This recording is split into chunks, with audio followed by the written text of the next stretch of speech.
All right, we got Jason on, so you know that shit's gonna get real. I'm here to spout as many L takes as possible in the shortest amount of time. You know that either we're gonna talk about something like Kick-Assia. Oh, are we going to? Are you surprising me? That would be amazing if I baited you. It's like, actually, this is a surprise party, and the present is Kick-Assia. Something you said recently actually made me think about Kick-Assia. What was it?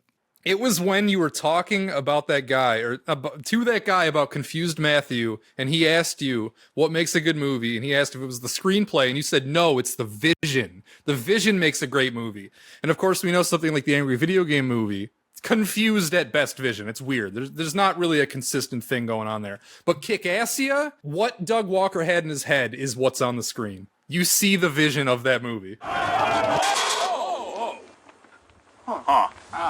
You are one of a kind, Jason. That if somebody talks about like a visionary filmmaker, you're like, oh yeah, Kick-Assia for sure. Yeah. I mean, that's the only one. Everything else he made's bad, but like Kick-Assia rules. But it's only an acre of land. What can we do with an acre of land? What can't we do with an acre of land? Whoa. A lot of your takes, I won't go as far as to call them L takes, but your takes often, there's normally something about almost everything you say that intrigues me. Where I think you were the first person I ever encountered who was like, one of the Nostalgia Critic movies is good, the other two are bad.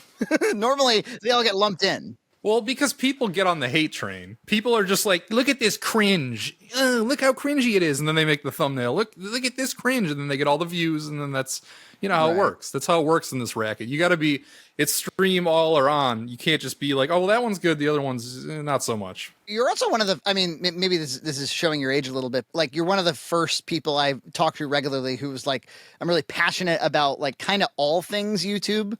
I'm passionate about the platform at large. We're going to talk a lot about this, I suspect, when we talk about MrBeast. Yeah, we are. Yeah, because I think he's a kindred spirit in that sense. Oh, yeah. I mean, he eats and breathes YouTube, and that was confusing to you, apparently. Yeah, well, we'll talk about it. But yeah, I mean, like, I'm old enough that, much like James Rolfe, like, I grew up with movies, and then YouTube was kind of like, you can like upload to this. It still was the secondary concept. YouTube for me, for a while, certainly not now. I've been a YouTuber for like 12 years or something. Where like I consider myself a YouTuber. I was uploading before that, and like I had Lord of the Rings, George Lucas and stuff. But I suppose it was like John Scarp Box Mac where I became a YouTuber. That was always child's play. That was always like, oh, I'll do that between movies or something like that. It was like filmmaking was the thing. Even your approach is a little old in that way, because you compartmentalize all of your YouTube stuff into different shows, which is not a thing that like you need to do or even is helpful to do on YouTube. You still think of them as like kind of like TV shows. It's like, oh, this is this show and we got to do a bunch of that, and instead of just like doing whatever and branding it as whatever. You don't think there's any value to that whatsoever? I think it hurts more than it helps if you're just like in this strictly in the algorithm sense. I'm not talking as in like to make something that you're proud of or whatever. I mean, if you want to reach the most amount of people, I think that it hurts. I'm trying to imagine. I mean, I guess the ideal situation, if we took Box Mac as an example, the ideal situation would be that I just make Box Macs for one channel, and that's kind of all you get on that channel. And there's no sense in calling it a series. It's just a channel. There's pros and cons to it. The pro is that you build up an audience and they'll always come back to watch Box Mac and you get consistent views on it. But the con is there's a hard ceiling. Like Box Maxes aren't going to go viral without some other external element. They just are. They're going to hit who they hit, and that's what's going to happen. It was only like 2 years ago I stopped. Like they were just like Box Mac 10, Box Mac 11. Yeah. It was like a couple of years ago I would instead name it something about what we actually talked about, and then like I put the number towards the end of the title. And like during the time that we like started Box Mac and all those other shows, there were a lot of variety YouTube channels. What's that Spicy Wings show? It's on a channel that was like First We Feast. It was a variety channel. Hot Ones. That's the breakout hit, and then that channel just basically became that. You find that on YouTube is if you have a successful video, your channel the audience focuses around that one video that they were attracted to. And then like, if you're wise, you'll focus the whole channel. I mean, it sort of happened to you, Jason, where like you did the Sears thing and it was like, okay, shopping's not something that my channel did a lot of. And then did the Goodwill video come as a consequence of the Sears in a roundabout way? I mean, it got me thinking of more ideas of like retail stuff I could do. So in that way, yeah. All right, well, look, here's the topic. We've teased it long enough.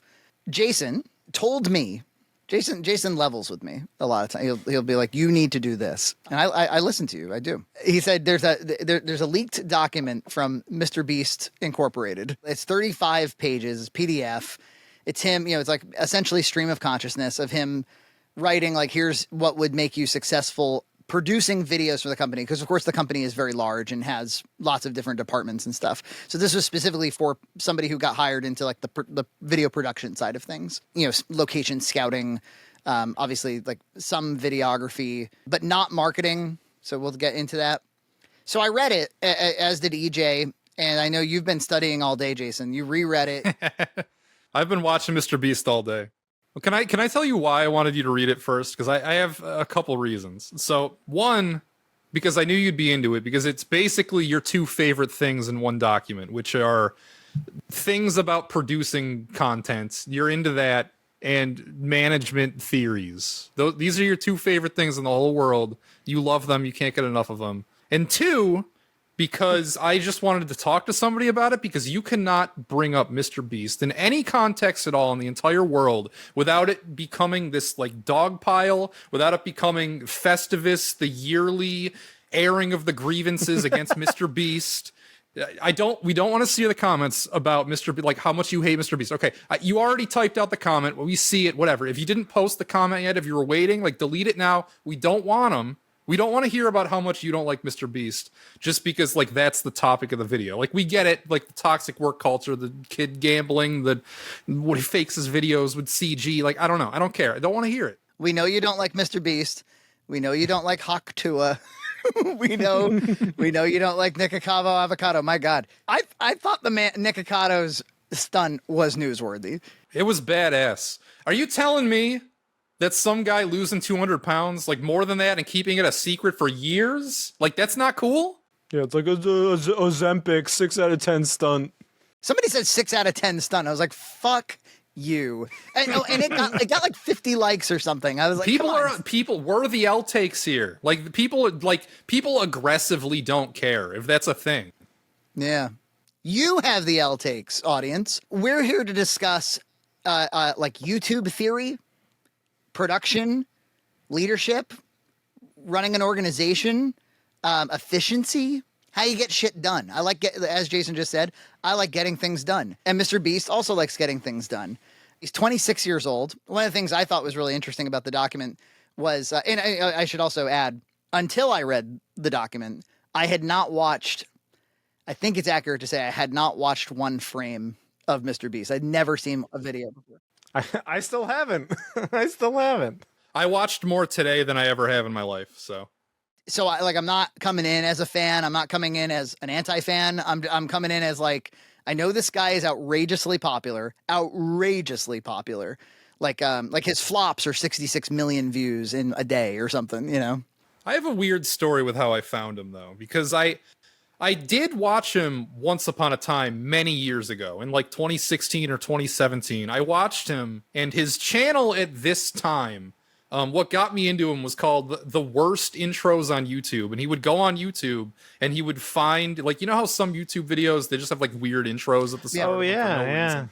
They don't help. He would basically just roast them. And most of the time it ended up being kids, because kids had the worst ones. My cat's going crazy back there. I don't know if you can see that. So he would just find all these horrible intros on YouTube and he would roast that crap out of them. And when I went to go and find it today to rewatch some of it, they were gone. They weren't on his channel anymore. I had to go to archive.org. But I watched him like slowly transition out of that into just doing bizarre things like reading the dictionary or counting to 1 billion on like live on stream. But these went mega viral, so that's like the rabbit hole he chased. But that's when I stopped watching him, because it wasn't, Oh, so you did subscribe for like a period of time. Yes, I was into him a long time ago. He had probably about 100,000 subscribers then. And it was a shock for me to later like hear him come up and realize that he's like mega famous. Like, I think the next time I ever heard of him was like when he got 100 million subscribers. And I'm like, wait, the worst intros on YouTube guy? What? How did that happen? You can definitely tell he's like obsessed with like metrics and what makes a viral video, and like you can tell he pours a lot of brain cells into this. Like, Yeah, he said he studied virality for 20,000 to 30,000 hours. And I was like, wait a minute, how many hours are there in a year? It's 8,760 sleepless hours. I'm a little confused. I mean, I understand. He probably studied YouTube viral videos for years, but I'm just slightly like 20. How do you even like guesstimate 20,000 to 30,000? Anyway, I should also add, you know, the recent controversy of like that Chris person and the sexual grooming and whatnot. Like, I'm sure it all sounds very bad. This conversation has nothing to do with that. Again, I'm trying to talk about a successful YouTuber and his philosophy. We'll critique some, we'll support some. One of the things that I found really interesting, just as a kind of a high level observation about this document, was I feel as though he has intuited through experience a lot of conventional wisdom about management and running an organization. Like a lot of things in here, he advertises his way of doing things as being extremely novel, unorthodox, outside the box. Nobody does it this way. I'm like, no, actually, most of the shit you're saying is like pretty tried and true, like management philosophy. It seems pretty like idealized, like in a perfect company, this is how things would work, but in practice, it's not like at all ever. But there's a lot of stuff in here, like about demonstrating ownership, and time management, and putting first things first and prioritization. I mean, there's like, if you wanted to go to like Stephen Covey's like 7 Habits of Highly Effective People, like there's a lot of this shit's in there. I doubt he's read it, but maybe it seems like he's he's definitely into Steve Jobs. I noticed there's like for, you know, I don't even know if he knew this, but like, there was a principle in there at one point about making sure to communicate bad news or things that aren't going well early and often. And that's a Bill Gates. There's a famous Bill Gates thing. It was bad news should travel faster than good news. he says like always like admit your mistakes. I don't want you to like hide anything. Yeah. That's just gonna slow things down, and it's okay to make mistakes and just admit them like up front. It seemed to me like everything he has, like pretty much everything in this, there's a story behind it, I'll bet. He got burned on something, and then it's just like he wrote that in. Like, okay. So like there was a time that somebody didn't tell him the bad news and it fucked him over. Like that definitely happened, and that's why it's in there. There's a lot of like maybe you could call it unprofessional or informal language and writing. He's putting ha-has at the end of sentences and lols and this sort of thing. And I remember there was somebody I used to work with some years ago. He was a developer. He was kind of hot shit, or he thought he was. And I remember it was during a period of time when tech companies just really liked that sort of thing. They wanted the Mark Zuckerberg energy. They wanted the young billionaire energy. And it comes with a little bit of this posturing, a little bit of throwing ego around. Like, I'm so valuable and I have such good ideas that I don't need to present professionally. I can show up in a hoodie, and I'm both disarming and the future. It's a little bit of a power play, I think, to write like that. That, or maybe he's very low on time. It is alarming because he does these this type A type writing where he's like, you got to succeed and do this, and then he'll put in some like informal ha-has, and I'm like, wait, that doesn't seem like it goes with what was previously said. Well, he also says that it's not like a company manifesto. It's like, take everything I say with a huge grain of salt, or whatever the line is he says. And so what we could do is for the people who by the way, do you know who leaked the document? And it kind of leaked during the controversy, did it not? No clue. It was probably just like a got him, like, look at how toxic his workplace is. I don't look at this as like a problem document, frankly. No, that's the wrong read. Absolutely. If you come away from this and you're like, look at how shitty MrBeast is from his document, like, that's wrong. He does say he only wants A players, and a B player can become an A player, and the C players are poisonous. My guess is a C player leaked this. Yeah, I think you're right. And I think C players read it and think that he's toxic. Interestingly, I think I've heard Donald Trump say that exact thing. Like, I think he is like the exact same quote. What you really want are like amazing employees, because good employees, you got to get rid of them because they're not like, they don't push the move forward. They just take up space. I want really big ones, big employees, humongous people. I need D cup employees. There's A people, B people and double D's. I want you to be a double D. Otherwise, I'll pay you severance and get you the hell out of here. You're fired. How did he describe it? A players are great employees. B players are in training to become A employees. Exactly what EJ just said. And C players are average employees. And average employees should be fired immediately. And he adds, "Don't worry, we'll pay you a handsome severance. We'll part on good terms. But I don't want anybody who's not going for the gold." At the end of the document, he kind of brings it home because he's like, "Well, really, what I'm trying to do is expand, and the only way I'm going to expand is if I have excellent leadership. I need to find more people like me who have my kind of energy and my kind of striving for excellence thing. That's something you see in successful organizations is a leader who is like unwaveringly in pursuit of excellence, not perfection, because what even is perfection, right? Like what, there's a lot of that in here where it's like, well, you can work with obstructions and you can work with things that don't go perfectly, but always striving for excellence. Or I don't remember if I heard it from an interview or if I heard it from this document, but he does talk a lot about like how there's no such thing as a perfect video, but like he's going to try and like get it anyway. We want to make the best, he emphasizes YouTube videos. So this brings it back to when I was saying like Jason is actually like, you seem to acknowledge that YouTube is a unique thing. It's not, you can't find YouTube videos just anywhere. Like YouTube has a specific kind of set of videos. Would you say that's accurate? Oh, absolutely, yeah. And even his definition on what this means has changed since this document came out, is what I've learned from watching his channel all day. Because when this document's apparently a couple of years old, his content's way different now than it was a couple of years ago. Which he kind of previews in this. He says like, I'm going to be, we're always going to be moving the goalpost on what this even is. You know what I like? He says, what we're trying to achieve is to make the best YouTube videos.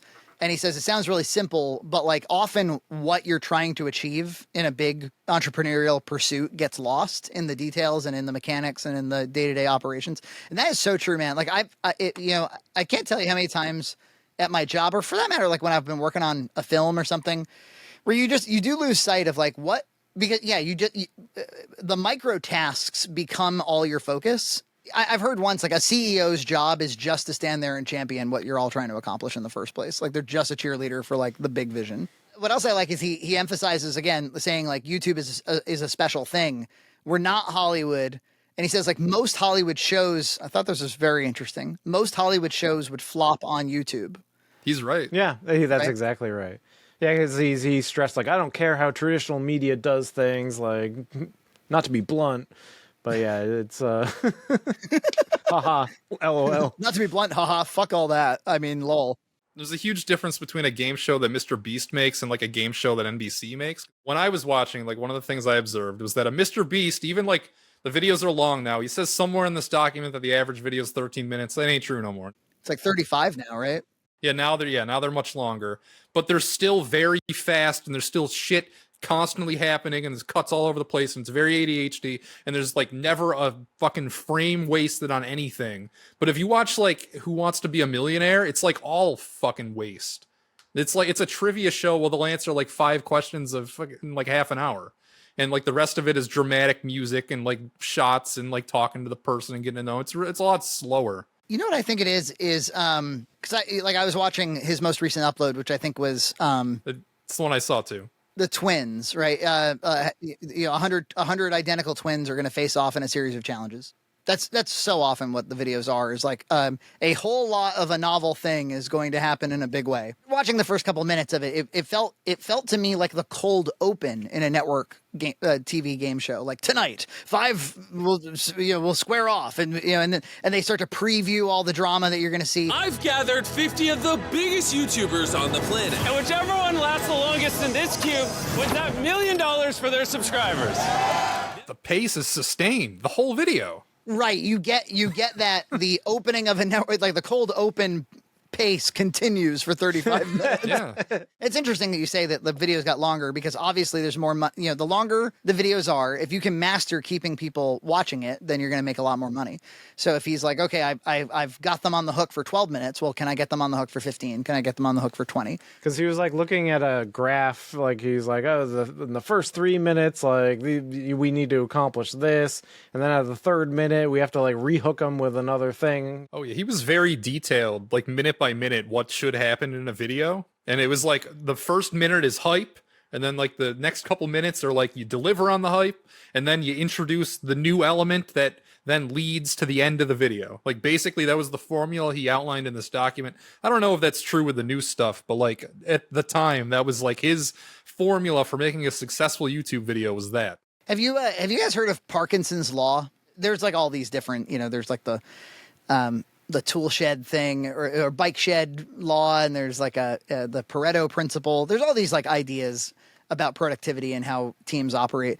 Parkinson's law is work will expand or contract based on the amount of resources you give it. So the best example would be like if I gave a project to 10 people and told them they had 2 months, then the project will require 10 people and take 2 months. But if I chop that down to a month and a half and 8 people, it'll contract to that much. And so obviously at some point it's not feasible at a certain level of resources. But if you over-resource something, the work will expand to fill the over-resourcing. So that's how you end up with like bureaucracies, basically, or it's how you end up with like inefficient government systems where you're like, what does that guy do? What does that guy do? Like, and if you actually interview them, they'll start to say like, well, I fix projectors that are in those rooms, but not those rooms. That's another guy. They start to draw weird delineations.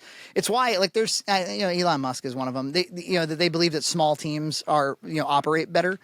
Right. In my experience, that's true. Like certainly a film set, for God's sakes, and he talks about it here. He's like, if anybody doesn't have to be there during the shoot, they shouldn't be, because. Yeah, it's more people asking questions. It's more people to carry around. It's more vehicles. It's more bullshit. It's more Matt Zagars asking questions. This is a shot at Matt. I have a question of the Malasolage experts. What is the difference between a Malasolage and just a doughboy? So he mentioned hours worked doesn't matter. So efficiency does. So like, don't impress me with how many hours you're working. Impress me by how efficient you're accomplishing all of our. Get the work done. Yeah, I mean, fair enough, right? Like results-oriented leadership. It sounds much like a lot of things in here. It sounds self-explanatory or simple, but not every leader measures outcomes. They often do just measure like output. I don't know if I've ever been in a job where it's like where things actually work the way that he outlines in this, where it's like, oh, I only care about like what you get done, not like any of the other crap. That does sound simple, but then it's like in practice when you're like doing anything, it's like that's usually not how it works. Even if that's statedly how it works, it's usually not actually how it works. You can design things to work that way. What you do is you come up with goals, you define them, you set deadlines on them, and then you measure against them. Like, it's really not that crazy. You have to have a manager who can be flexible about what finished looks like, or as long as like you keep the lines of communication open about like, oh, actually the project transformed into something different. Yeah, he says he obsessively studied Virality on YouTube. So he's the guy, he's famous for, amongst other things, he's famous for studying what makes a YouTube video work in the first place. And he fucking traded on that because PewDiePie had all the market share on, being the most successful YouTuber ever. When did MrBeast overtake him, and how much did he overtake him by? By leaps and bounds. Like he's like, if you put him on a graph, like it's probably like PewDiePie here and MrBeast like here. Does MrBeast have a 1 billion view video? No, his most viewed is like 600 something million. I think it was the Squid Game thing was his most viewed one. Right. In fact, I think that's probably what he's best known for. Which I didn't watch and have not seen and don't know anything about. So it's interesting that somebody that huge can like profit off of a property like that. Yeah, it's weird to me too, because like he didn't come up with that. He's like, oh, I recreated a hit TV show. Was it secretly sponsored or something, or? You like maybe they're in on it, maybe with his size. I mean, he's bringing in more eyeballs than like the average Netflix show by a long shot. He actually he said like one of our advertisers, I think it was was it the NFL? No, he was saying one of the advertisers advertised on the NFL. And he said advertising on MrBeast was way more lucrative for them. He said because when we do a spot on the NFL, we get a surge of new customers, and then they kind of all go away after that. We don't get anything new the next day. But on YouTube, with major views like MrBeast, normally MrBeast has other videos that have the same sponsor, and so they'll be playing a playlist of his videos, or they'll go to the next video, and they keep getting like advertisement dings. Well, just that, and like the tail is longer. Like nobody's watching a live NFL game after the game's over for the most part. But like a MrBeast video, it's up there forever and it's always getting views. So like you pay for a brand deal in a MrBeast video, and like somebody could see that 3 years from now and still buy your shit because of it. So what are the 3 metrics he pays attention to? Well, it's the 3 metrics pretty much everybody pays attention to. Click-through rate. So that's the, for those who don't know, the CTR. That's if you had 100 thumbnails to choose from, what percentage of the time does the average person click on yours, right? Is that a good way to summarize that? So people click his like glossy, garish thumbnails more. like those are the opposite of appealing to me. I don't know. I don't really understand human psychology. Yes. Years and years he's like workshopped the best thumbnails, and like this is the metagame. I almost don't believe it because they are ugly and I don't want to click on them. Yeah. One thing I do have insight into is I watch a 7-year-old watch YouTube. Yeah. Gloria's account is a children's account, and at this point she has harvested her own YouTube experience through the algorithm. When she logs into her account, I can see everything it's trying to push on her. And her video of choice is not that dissimilar from MrBeast. It's normally something along the lines. It's normally like some Midwestern family, or it's some channel. It's normally like a mom or whatever. But they often have like there's one named Rebecca Zamalo. She calls herself Zamfam, and they have some big fucking compound in the Midwest, and with a pool and a mansion and stuff. And it's always like they're normally aping some property that came out that week. Like, if Wednesday had just come out, somebody's dressed up like Wednesday Addams. If Mario came out that week, somebody's dressed up like Luigi. But it's shouting at the camera. It's a lot of editing. They edit these things heavily. Lots of cuts, lots of whip pans, lots of like sound effects, blurry imagery, slide whistles. I don't know, like just complete chaos and mayhem. And it's, yeah, like the Zamfam woman, she's always like, hey, Zamfam, today we are going to have one challenge where 2 of us are going to be able to do, like, holy fuck. Hey, Zamfam, it's Rebecca, and today I'm going on a scavenger hunt to find the giveaway gifts for you guys. He says, like, that first minute is everything for a video. And you need the best lighting for that 1 minute. Yeah, he says, like the lighting matters a whole lot. And if you watch his videos, those are the most meticulously planned seconds. Like he always has a monologue that's like the most concise way to sum up what this video is, just like in 2 sentences. That's every video starts like this. Something that occurred to me while reading it was like, this is definitely a corner of YouTube, much of which he's pioneered. But there's so much other kinds of YouTube. Like, for instance, like podcast clips YouTube. That's a whole different sort of like the clickbait for podcast clips is like there's some out of context quote and the title is just the quote and somebody reacting to it, or whatever. Like, so there's, or even like coming up, like here's like the highlight from the podcast clip, in black and white at the beginning.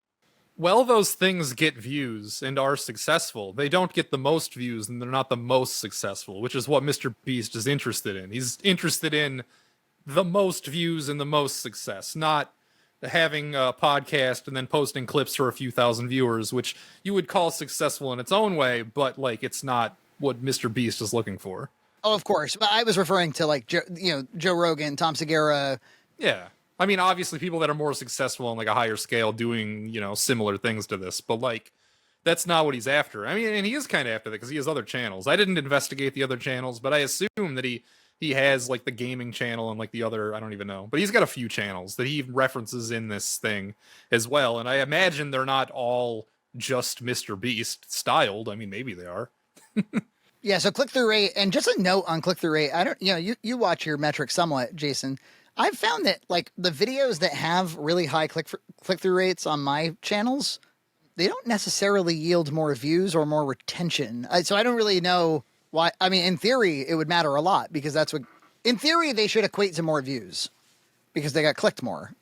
It's interesting. This is the thing about the show concept I was talking about earlier. When I do something that's a show. I have one show. I have every SNES RPG. That's a show. That is the highest click-through rate, but it also has a hard ceiling on views. Like, it doesn't get more than, like, I don't know, 7,000 views in, like, however long it's been since I released one. So YouTube just knows when to stop spreading it, I guess. But when I release something else, generally the click-through rate might be a little lower, but YouTube will still spread it around a little more. That's it right there. It's like, okay, so a lot of people are clicking on this and they're interested in this, so why aren't you spreading it more? I don't know, man. It's one of YouTube's mysteries. And it's just when they realize that you've bucketed yourself into like one branding as like a show or something, they pretty much just like stop at like a certain orbit for some reason. Yeah, once they think they figured out your pool, that's it. He talks a little bit about the unmeasurable side of YouTube, which I thought was one of the more interesting pieces of this. But let's go through the metrics real quick. So CTR, average view duration, right? So that of course, that's also the direct predictor of monetization, how much you make off of a video. You've had videos, Jason, where that are maybe similarly viewed and of similar lengths, but one of them made like $1,000 more than another one, right? Oh well, yeah. I mean, you got my Sears and my two most popular videos, right? My Sears video, I think, I don't know how much did that make, like 1,500 or something. But my Goodwill one is like over 3,000 or something. So yeah. Over 3,000. It has half the views. It's 9,000 is the meme. Vegeta, what does the scouter say about his power level? It's over 9,000! What, 9,000? Yeah, so so retention matters a lot, and he talks an awful lot about how to retain somebody. I guess the spoilers. It's to cut a lot and talk a lot and build a story, and we'll go into it because there is quite a bit to it actually. And then finally, average view percentage. Remind me what that is. Average view percentage. The percentage of the video viewed. Like if somebody on average watched half of it, it's your view duration divided by how long the video is. It's just to get a percentage out of that same metric. Yeah, same metric, okay. But like a percentage of, yeah. Well, no, because if you have an hour-long video and the average watch time is 20 minutes, that's pretty strong, but it's not that high of a percentage. So like if you have a 10-minute video but the average view duration is like 7 minutes, then it's a much higher percentage. Is to normalize it across many videos that are of different lengths. Yeah, he was talking about what makes a viral title. So a very, we all know what clickbait looks like, but I thought that the material examples were helpful. And he did refer to his own titles and his own thumbnails as clickbait. One of them was, I spent 50 hours in my yard versus I spent 50 hours in ketchup. He said ketchup is 100 times more viral. It has way more virality potential, many more. It's just much more interesting, funny, strange, odd, unusual, novel. It's like when you're trying to remember stuff, that's why you build a memory palace, because when you're more visual, it's more memorable. And so he comes up with concepts that are very visual and very memorable. But this also dives into like a difference between you and he, where he, before he does anything on a video, they think of the title and they think of the thumbnail, and then they build the video to the title and the thumbnail. Whereas somebody like you, or even me, like we normally don't do that. Yeah, we're like, well, this would be fun to do, or this would be fun to talk about. And then you try and backfill in the advertising to get people to watch it. Well, that makes me think. I'm like, well, let's say that I did want to try that for funsies. What videos do I make that? So often the videos we make are not hooks. They're like, we're gonna go to an abandoned Papa John's and talk about it for a moment and then go home. Yeah. We lived in an abandoned Papa Gino's for 3 months. It needs a hook, right? That is storytelling. It needs some like, we did this, but then, therefore.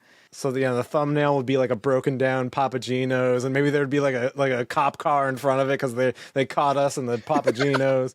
Tits. Our tits would be out. We'd both have Sydney Sweeney's bodies. Yeah. Well, he also says don't fake it. So now when they click on the video, you actually need to look like that. Somebody make the thumbnail and then we'll see if we can make the video to it.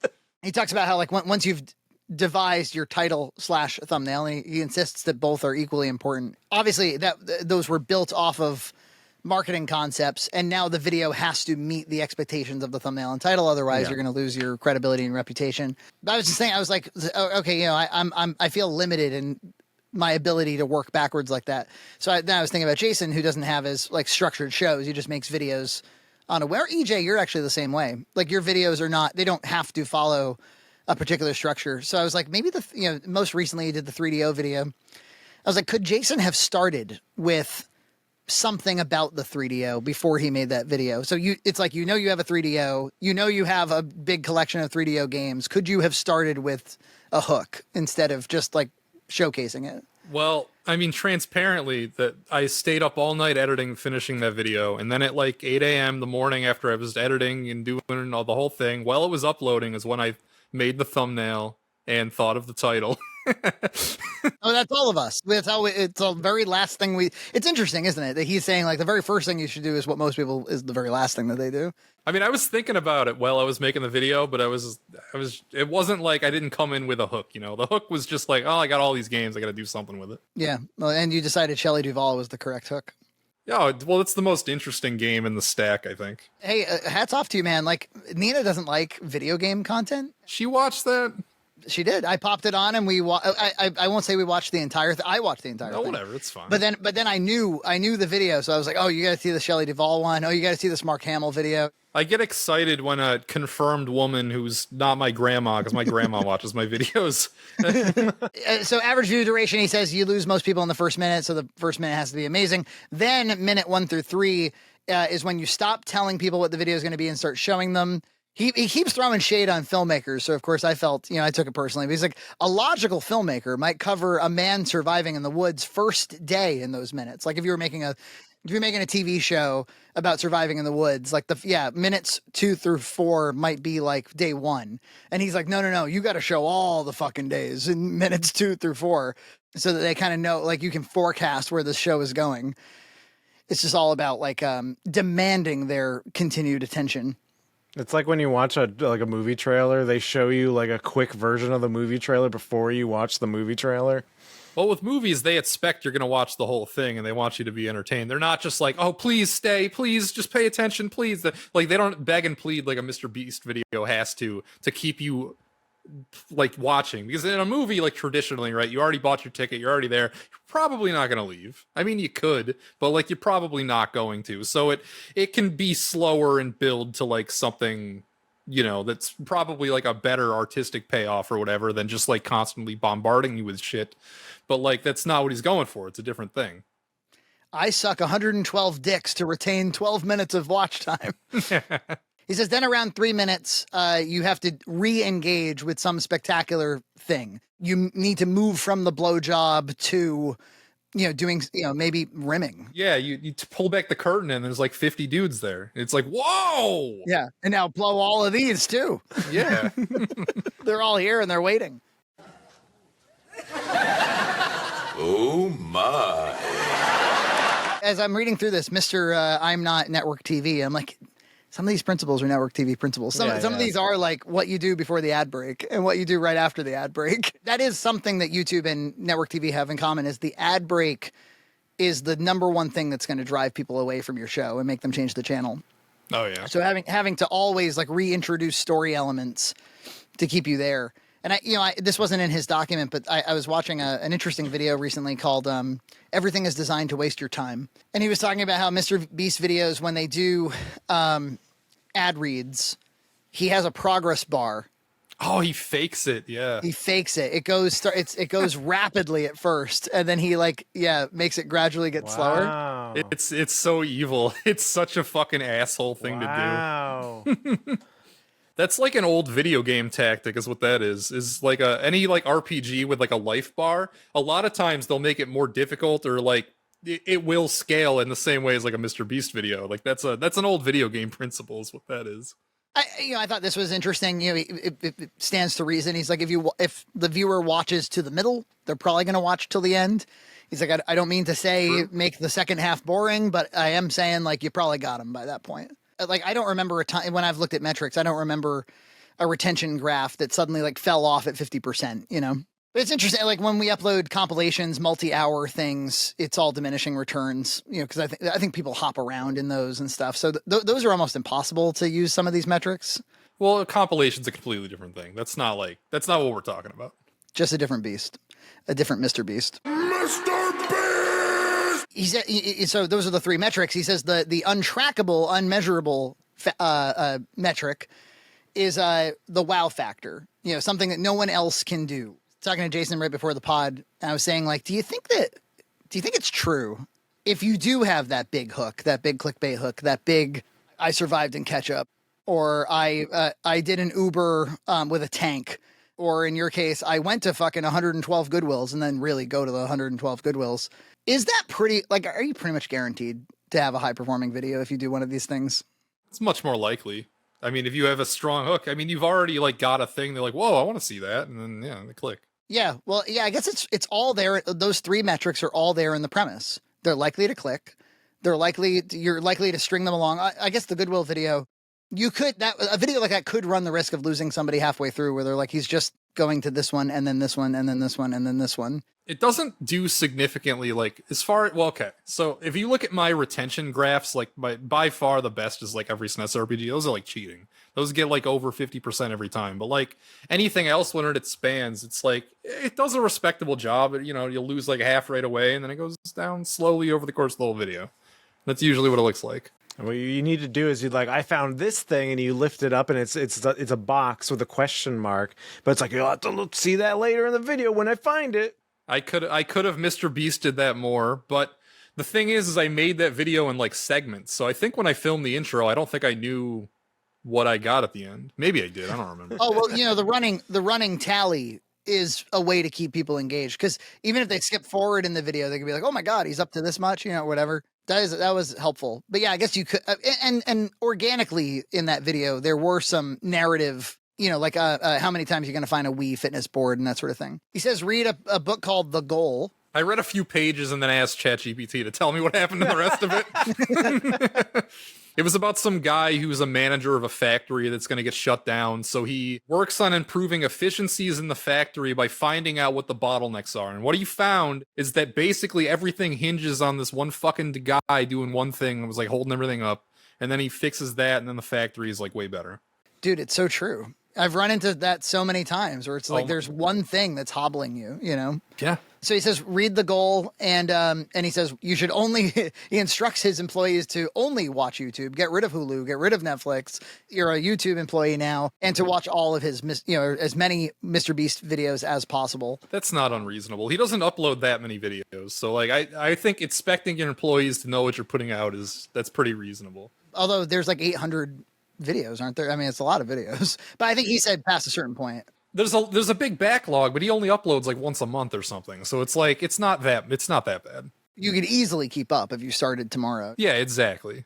So speaking of bottlenecks and The Goal, he tells people, he said like you need to be really direct and tell people they're the bottleneck, and you know, because what he's trying to address is this common thing that can happen where you shoot off an email to somebody and you're like, hey, can I have this thing by Friday? And then all this time lapses and then it's Friday and you don't have it, or you don't have the right thing or whatever. So he's really promoting a culture of people hounding and nagging one another. Oh, geez. Oh, yeah.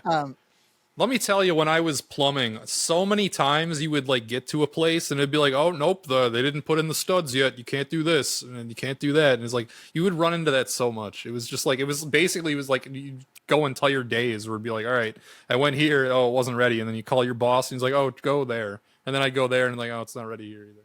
I have such an axe to grind against meetings. You know, a lot of people dislike meetings. A lot, you know, there's the common meme is this meeting could have been an email, that kind of thing. There's obviously a cultural divide between boomers and millennials / Gen Z, where we prefer to do things asynchronously and, you know, through Slack and through email and stuff.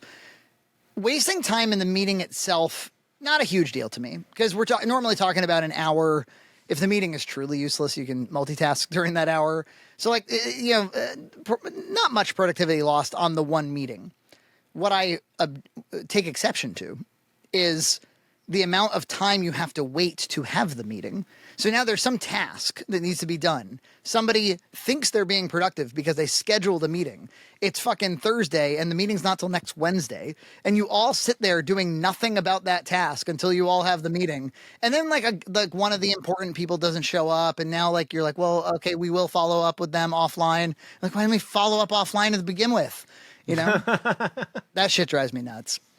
He says oh yeah, this is, I kind of like this, I guess. It's a little interesting. He says video everything. So if you're scouting a location or you're meeting with people, like wherever possible, try to put it on video instead of recounting it from memory or writing it down on a piece of paper. It'll make communication easier if people have video that they can reference. It's like, yeah, even if there's like a huge like mistake, like film that because it could be funny in the video. Yeah. Yeah, then there's just always more possibilities, more options. He has to say the negatives. We talked about the Bill Gates thing. Express that stuff early. Nothing worse than somebody expressing a major problem very late in the game. Or like, what the fuck is this? Why are we talking about this now? You had 2 weeks to tell me what wasn't going right. Yeah, there's a lot of like ownership. Don't be telling just because you delegated it and then the delegate didn't do it, it's still you. Don't leave room for error. Follow up frequently. I think they must, because they put out videos somewhat frequently. I think that they work with tight time frames. So there's just not a lot of room for like, oh, I asked so-and-so to do it and they, didn't. There's just not room for that. That's C player behavior right there. That's C player behavior or double deep. We need the double Ds. A double D player will wait all day until I'm ready. Nice job, Double D. It looks just like a cube. EJ, you actually work professionally, with videography and stuff, and I'm sure there's deadlines, and some of these principles apply. Yeah, I mean, obviously I'm in a corporate structure, so there's it's unique, but people prefer our department because we get things done. That's the most important thing. So a lot of things he says, it's what people value. It's people value people who take that item off their checklist. I like when he talks, he's like, don't assume that I'm the best resource. Don't assume that I know best. Don't lay decisions at my feet and assume that like whatever I say will be the best possible decision, because I'm very busy and I probably don't have all the context. And I definitely know where he's coming from on that, where, yeah, because you're in a position of authority, you're assumed to be somebody who will always have, if not the right answer, the least controversial answer. Like, well, my boss said to do it that way, Yeah. It's like, well, maybe I'm not always the best person to be asking. Well, he says about production, because I think you would have qualms with this, like production wise, right? Because you were talking about it earlier, where it's like MrBeast, he says something in the document where he doesn't even like he doesn't know as many specifics about the video that they're there to shoot as you do. So if you don't tell me what is going on in the video, then I don't know, because I've been working on 50 other things. So I don't know as much as you do, because this has been your entire job for months. So Kevin Smith talked about this too at some point, but he was like, your job as a director is to like set direction. And so if somebody comes up to you and says like red shirt or blue shirt, you should just be decisive and say blue shirt, even if you don't care, because that sort of keeps the momentum going. And I respect that and I understand that, but yeah, I think probably the better answer is like, that's your job. Like if there's any decision that doesn't need to come to me, like we need to be able to delegate like decision-making authority to other people, So this is like two things for you though, because like when you're making content, like you take the reins, like it's your content, right? But MrBeast has like done something like he's given up all control, which is something that I think you were like pretty resistant to do with your own stuff, but he's given up like everything, like the control of like all of his videos, like anything, to just like he's delegated basically everything. And he's just like, well, yeah, just like, you're in charge of that. Like, don't expect me to like have all the answers, because it's like it's your job now. And since the slob started editing, like, I've said before, like there's definitely like there's a Jason voice in an edit, and there's a Todd voice, and You've become less strict on this too, because when I first started, I think you were trying to like make it seem like you were the one still editing. It's like, okay, emulate like how I would do things. But now you're just like, if you get handed something that like you would never do, you're just like cool with it. Yeah, I think as you delegate, you get more used to it, and then you get more surprised and titillated by those delegated choices. Yeah. Well, you've come to like realize that like one person focusing on like one task, like, all the way through usually yields like a more interesting result than you like doing a bunch of tasks and just like knocking one of them out when you're doing a whole bunch of different things. I think I also like part of the idea was like by emulating me, you'll know what the standard of quality is meant to be in ideal circumstances. And then once you've mastered that, then you have license to be creative. We're usually pretty good about just the standard quality. There's once in a while, like somebody will put out a clip and I'll be like, but like, it doesn't happen like nearly as much as it did, I guess. I don't know. Yeah. I mean, they used to be unedited, so, I'll take it. So he talks about the critical components of a video. This applies to filmmaking as well. What are the props, actors, components, locations? What are the things that if you don't have them, you don't have a scene, you don't have a video. Whatever's in the thumbnail. Yeah. Yeah, well, right. He talks about like if it's a yellow car in the thumbnail, it's got to be a yellow car in the video. To which I'm like, well, why can't you just change the fucking thumbnail? I mean, that wouldn't be that hard. Yellow's more clickable, so it's got to be yellow. Yeah. He's like, no, like we already ran this through science. It's got to be yellow. Find creative ways to stay in budget. I really like this example of, because he mentions how much money he has frequently. A lot of the gimmick of the channel is we have lots of money to throw around and be wasteful with. I think that's badass, by the way. Yeah, well, it's a fun thing to watch, isn't it? It's a flex, yeah. I mean, even you in the Goodwill video, like one of the stunts and you don't have a lot of money to be thrown around.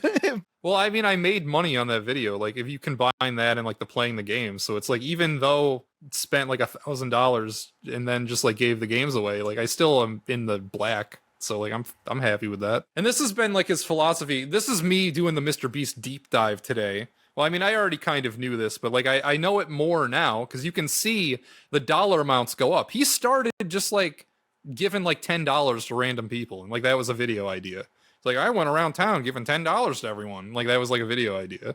And then you see the numbers keep getting bigger and bigger and bigger. And now it's like he's giving away $1 million for like his crazy game show. Yeah, there's money in wasting money.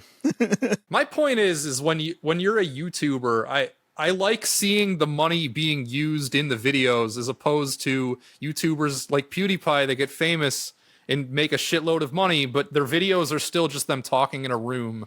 I'm like, what the fuck is this nonsense? Like, who's the guy in the fucking white room? I've never watched a frame of that guy and I can't stand him. I hate him. The fucking penguin guy, isn't that his name? I hate him. Has he got like long hair? Yeah. I don't know what he sounds like. I don't know anything about him, but I hate him because all of his videos are the same fucking garbage of him talking to the camera. Is this why you're so mad at Asmongold, by the way? Yes, I don't want to see any of that fucking guy. I'm out. I don't care.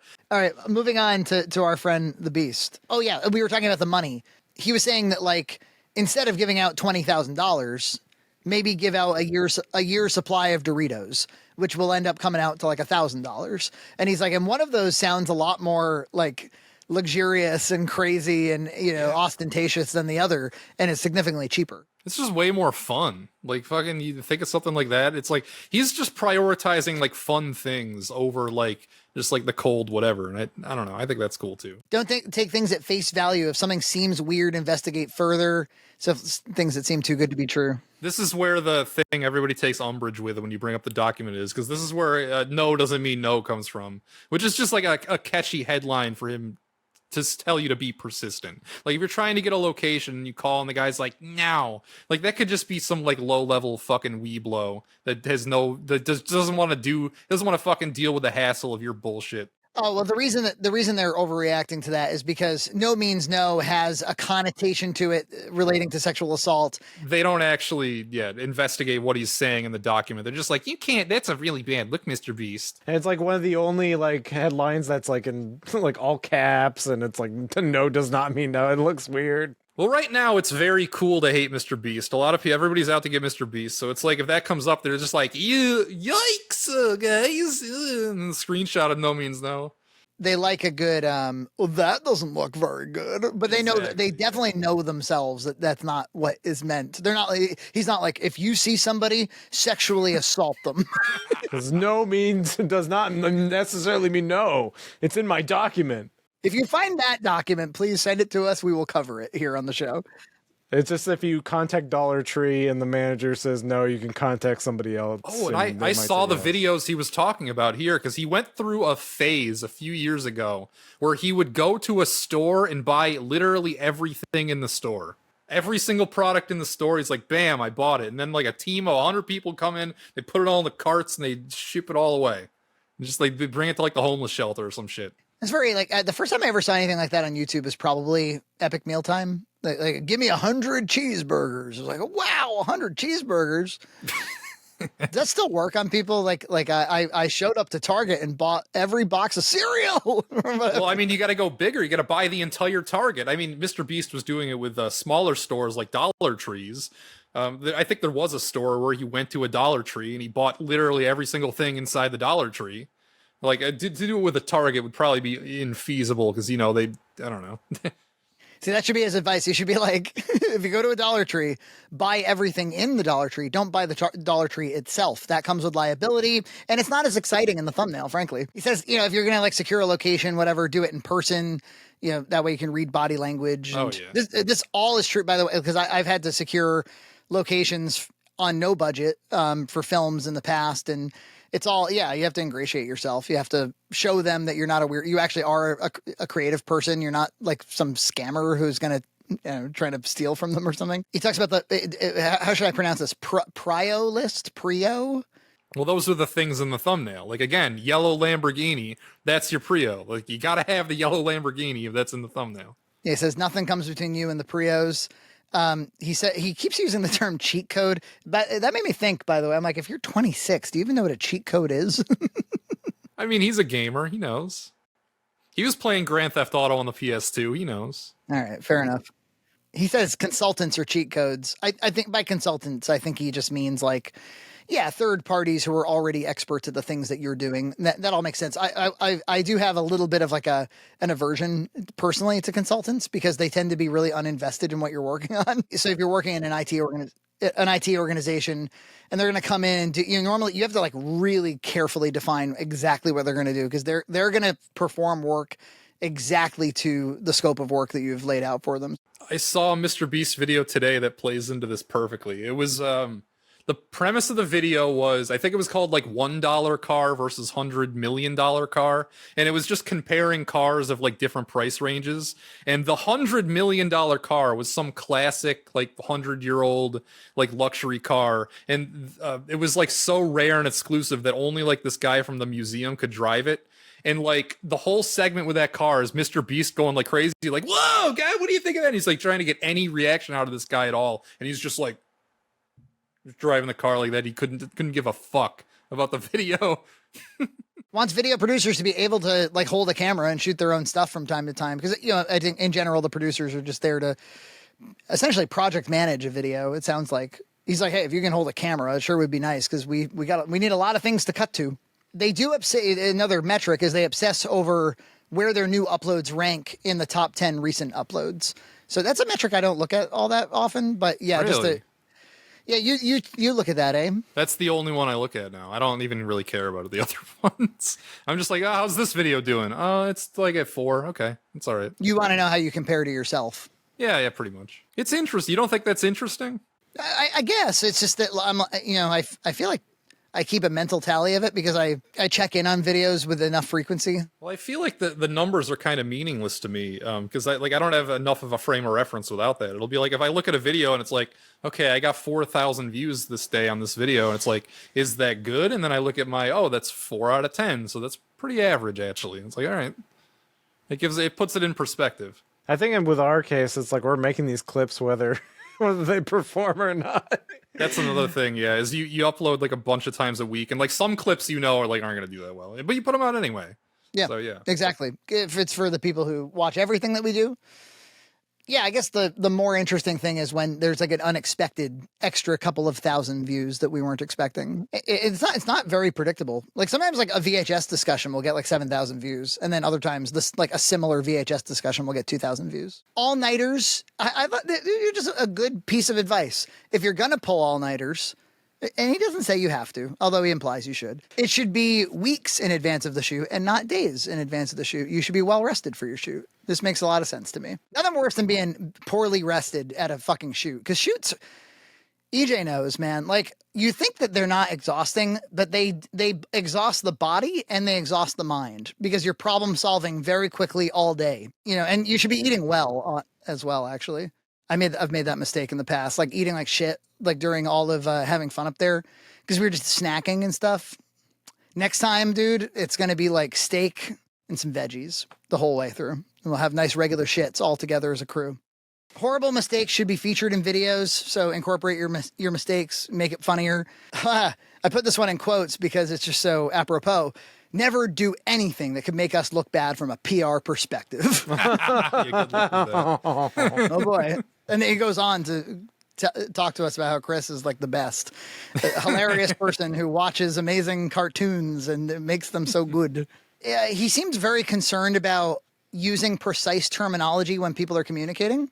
For instance, if you're talking about like a concept drawing of something you're going to do for a video, don't call that a previs, because a previs should actually be precisely what's going to be there on the day. A concept is something that's, you know, still in concept. So like, don't mix the terminology because you might confuse people. It's a little bit draconian to like police language, but you know what? Like sometimes really dumb shit happens because people are using the wrong words and they confuse each other. The goal of our he said, what is the goal of our content? To excite me. I love it. Great line. He wants to be excited. And then he also goes on to say that he's easy to excite, so this shouldn't be that hard. Yeah, he says anything could be made into good content. Okay, we were going to talk about this earlier. How do you retain people in your video if you're going to visit 112? If you could remake that video in a more MrBeast style, the 112 Goodwills, rather than just kind of like popping in and out and reporting back what you found. One way is, you know, you could actually like create figure out what's the story. Is there a story? Am I in search of something, specifically? What am I feeling? I wouldn't have made it when I went. I would have filmed everything and then thought of the hook and then cut the hook to whatever I made. I wouldn't have just been like, okay, well, I went to 12 yesterday. Let's edit that part.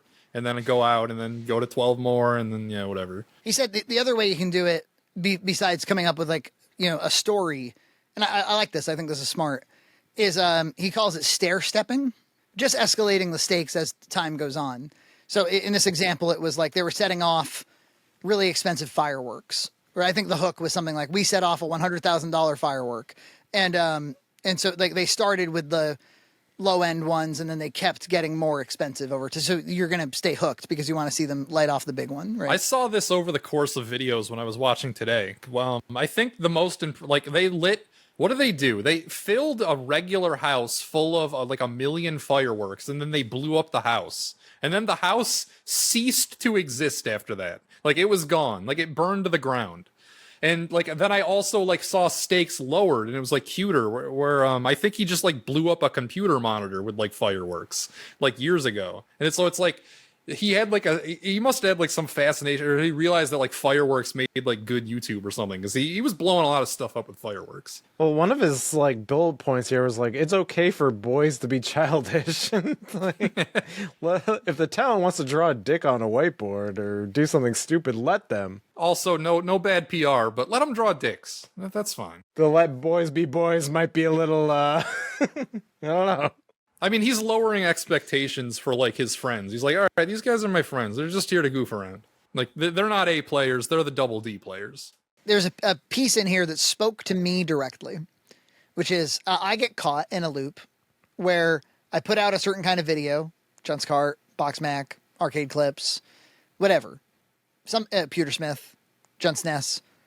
And forever, and I'm sure this happens with you, Jason, with your every RPG fan base and stuff like that. Yeah, you end up with an audience for that particular content, and then they request that content forever in perpetuity. Every video I upload that isn't that, I'll get a few comments that are like, "Oh, I was waiting for the next SNES RPG." And I was like, all right. So you really can't make enough episodes for the like. Yeah, we've done like 200 Box Macs. Still, people are like, when are we gonna get Box Mac? I had one comment fairly recently that was like, no, it was when I uploaded every SNES RPG. It's like, whoa, you got way off course. Then I look at my upload and I was like, I made 2 videos between this one and the last one. I did not get way off course. Yeah, like simmer down. Simmer down. Well, he says for instance, he used to do a thing where he would donate $10,000 to Twitch streamers randomly. There was a lot of videos like that. Yeah, he said he made like 12. And then he stopped. The audience begged for more of those. And he said, he evoked Steve Jobs, where he was like, the people don't know what they want. We got to tell them what they want. I think it's true. Yeah. Where it's like, don't let the audience hold you hostage and make you make content. Like I still enjoy making all those series, and that's why we do it. And I do like making the fans that we have happy and stuff. But the fact of the matter is, when I've branched out and tried different things, we've had new success. The thing is most of them are happy with that too. Like the majority of them are along for the ride, even if you do something else. So it's like you're still making most people happy, and like some people just complain on everything. So it's like you do like something different, and they'll be like, "Oh, but where's this other thing?" It's like, well, it might come back, it might not, whatever. Yeah, you got to move the ball. You got to move the ball forward. You just got to make what interests you and what has the most energy. You see what happens to people that do the same thing forever and ever and ever. I can think of a ton of examples of YouTube channels that 15 years ago they were popular, but they've been doing the exact same thing for those 15 years, and now they get like a fraction of the views they used to, just because they didn't reach new people. They only brought in like the same people over and over again, and slowly that audience diminishes until they're left with like a small sliver. He talked about the information diet. Like, what are you watching on a daily basis in your extra, in your relaxation time? Because that'll make you a funnier person, a more well-rounded person. If you're watching nothing but news and politics, you won't be like, this is a company based on being goofy. And so we want you to, he said, you can't, he's talking about where do you get your inspiration? He said, you can't be inspired by things you don't know exist. So be well-rounded in what you're consuming. I remember hearing that in film school too. I remember, it was a way to defend the boring gen eds. It was like, I'm here to study film. And they'd be like, well, you need things to make movies about. It's kind of true. There's an ounce of truth to it. He wants you to get famous people in the videos. Now, when you were watching his videos, did you see any famous people pop up? Yeah, I mean, sometimes like they're like Gen Z shit that I didn't recognize, but like Jay Leno was in the car one that I mentioned earlier. He lives here. He lives in Newport. My parents went to a car show in Newport not long ago. He was just there. Is this like famous car garage there? Yeah. Oh.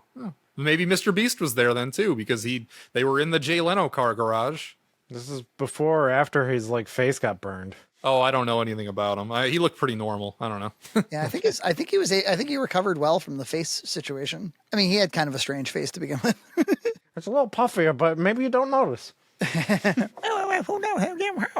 He said, don't fake intensity or things or lie in videos. Don't be, never put him in a situation where he has to lie in a video. I mean, with the new allegations, like one of the big things is like the videos are fake because this was CG in the thing. And it's like, yeah, I guess. I mean, I can see how MrBeast would talk himself into thinking that's not faking something. The prizes were fraudulent. In many cases, they wouldn't get the prize ultimately in this. Is that real?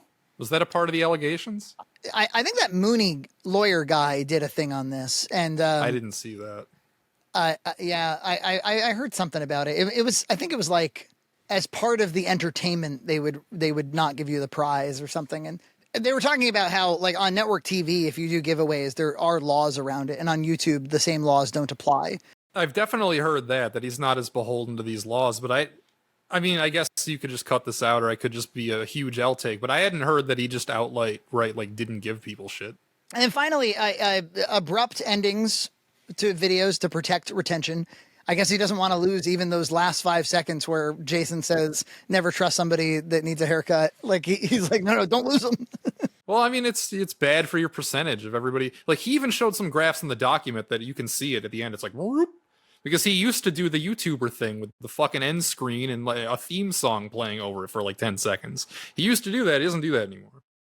Should I stop? Well, I'm telling people to subscribe to Patreon and it's working. So I should probably continue. Yeah, I don't know. I mean, I've never done the end card YouTuber thing at the end. I've heard conflicting things where it's like it's better to end it suddenly. I've heard that it's better because then you get people to click on the next video if like the cards come up or whatever. I choose not to do it, but I don't know. Who knows what's better? I think you can look at metrics if anybody clicked through on your end screen. I've never once used an end screen, so I don't have metrics on it. And I find that they do not.